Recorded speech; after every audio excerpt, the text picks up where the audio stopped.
Masjidil Al-Aqsa merupakan salah satu tempat yang paling diperebutkan di dunia ini. Bagi umat Islam sendiri, Masjidil Al-Aqsa dianggap salah satu tempat yang sangat penting dan suci dari sekian banyaknya tempat lain seperti Mekah, Madinah, dan lain sebagainya. Dalam sejarah umat Islam, Masjidil Al-Aqsa merupakan tempat persinggahan Nabi Muhammad SAW saat melakukan Isra dan Mi'raj.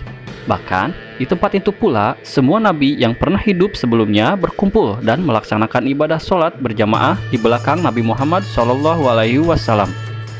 Nah, di balik semua hal penting itu, Muhammad Wajid Akhtar pernah menjelaskan beberapa hal mengenai rahasia tentang Masjidil Al-Aqsa. Dan berikut ini 8 rahasia Masjidil Al-Aqsa yang belum banyak diketahui orang. Pada tahun 1967, Yerusalem meninggalkan tangan Muslim untuk ketiga kalinya dan berada di bawah kendali Israel. Tentara Israel mengibarkan bendera mereka dari Kubah. Kepemimpinan Israel menyadari bahwa kontrol yang jelas dari Masjid Al-Aqsa akan berfungsi sebagai provokasi konstan untuk dunia Muslim. Mereka menggunakan daun arak dari wakaf untuk menenangkan kaum Muslim agar menjadi puas, dan hal itu bekerja. Pada tahun 1969, sebuah kumpulan Zionis Australia membakar mimbar Nuruddin dan Masjid Qibli. Neraka yang dihasilkan menyelimuti seluruh Masjid Qibli. Dunia Islam terbangun dari mimpi buruk. Palestina berusaha memadamkan api dengan cara apapun yang mereka bisa, hingga seluruh umat menundukkan kepalanya karena malu. Sejak saat itu, masjid telah dibangun kembali dan diperbaharui. Tapi, serangan terhadap situs ketiga paling suci dalam Islam itu masih berlanjut hingga hari ini. Mulai dari penggalian merusak fondasi seluruh masjid, kunjungan yang tidak sah, hingga ancaman setiap hari untuk membangun kembali kuil tua yang sedang berjalan.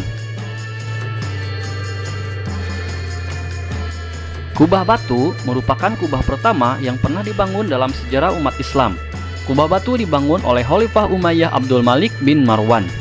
Pembangunannya dimulai dari kuningan, timah atau penutup keramik, tapi hampir 1000 tahun kemudian pada masa pemerintahan Khalifah Utsmani Sulaiman yang Agung, lapisan emas khas ditambahkan ke kubah bersama dengan ubin Ottoman untuk tampilan depan bangunannya.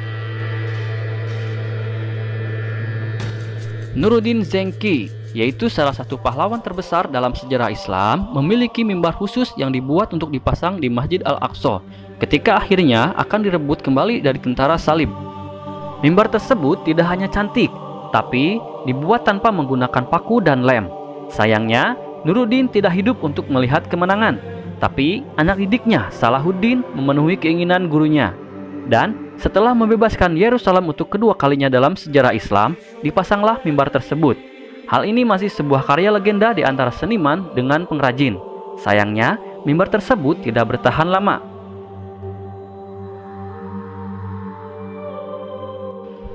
Ketika tentara Salib pertama mengambil Yerusalem, mereka menemukan mayoritas penduduk Muslim terkunci di Masjid Al-Aqsa. Mereka membantai sekitar 70.000 dari mereka dan kemudian dikonversi Masjid Qibli ke istana. Kubah batu menjadi sebuah gereja, dan ruang bawah tanah menjadi kandang. Muslim yang selamat dari pembantaian kemudian disalibkan di salib besar yang ditempatkan dekat pusat masjid. Ini adalah satu-satunya salib yang dirusak oleh Salahuddin. Dasar salibnya masih bisa dilihat di sana hingga saat ini. Salah satu buku yang paling terkenal dalam sejarah Islam ialah Ihya Ulum Ad-Din yang ditulis oleh ilmuwan besar Islam bernama Imam Abu Hamid Al-Ghazali. Dia adalah pria yang dihormati oleh semua mazhab karena kemampuannya terjun ke dalam kedalaman jiwa manusia, sementara sisanya berlabuh ke ajaran Al-Quran dan Nabi. Apa yang kebanyakan orang tidak tahu adalah bahwa Al-Ghazali untuk sementara waktu pernah tinggal di Masjid Al-Aqsa dan menulis buku. Sebuah bangunan di masjid menandai situs kamar lamanya. Dalam periode waktu ketika tidak ada orang Yahudi yang diizinkan untuk tinggal di kota, penduduk utama Romawi menggunakan area masjid sebagai tempat pembuangan sampah.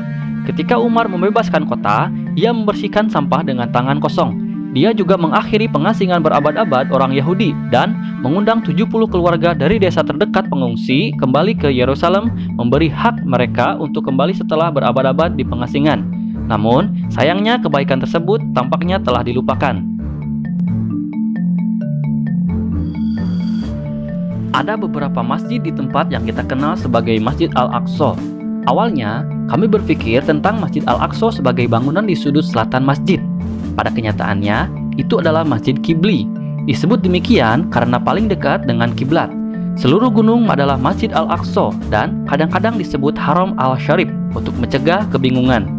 Tapi, ada masjid lain yang hadir di tempat itu yang biasanya dihubungkan dengan kejadian sejarah, misalnya Masjid Buraq, Masjid Marwani, dan banyak lagi.